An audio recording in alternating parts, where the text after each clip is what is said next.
სტრასბურგის სასამართლომ საქართველოს სასარგებლოდ კიდევ ერთი გადაწყვეტილება მიიღო საქმეზე საქართველოს რუსეთის წინააღმდეგ ეგრეთ წოდებული განგრძობადი ოკუპაცია ადამიანის უფლებათა ევროპულმა სასამართლომ კომპენსაციის შესახებ გადაწყვეტილება გამოაცხადა, რომლის მიხედვითაც რუსეთმა საქართველოს 253 მილიონ ევროზე მეტი უნდა გადაუხადოს.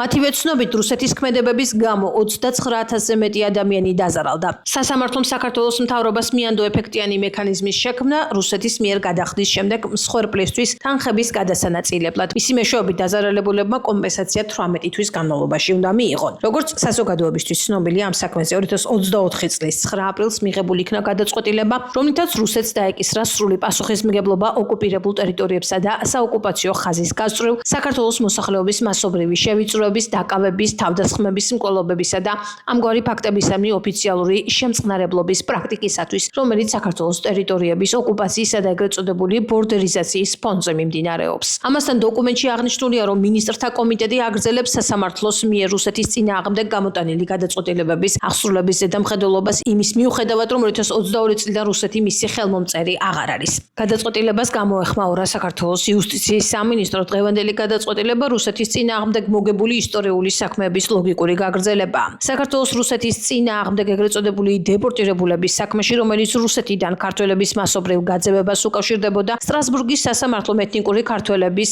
მასობრივი დეპორტაციისა და მათ მიმართ ადამიანის უფლებების უხეში დარღვევების გამო რუსეთის ფედერაციას 10 მილიონამდე ევროს გადახდის ვალდებულება დააკისრა. ასევე საზოგადოებისათვის ცნობილია გადაწყვეტილება საქართველოს რუსეთის წინააღმდეგ ეგრეთ წოდებული 2008 წლის აგვისტოს ომის საქმეზე, რომლითაც აგვისტოს ომისა და შემდგომ პერიოდში საქართველოს მოქალაქეების მიმართ ჩადენილი მასობრივი დარღვევებისათვის რუსეთის ფედერაციას 130 მილიონამდე ევროს გადახდის ვალდებულება დაეკისრა, წერია განცხადებაში.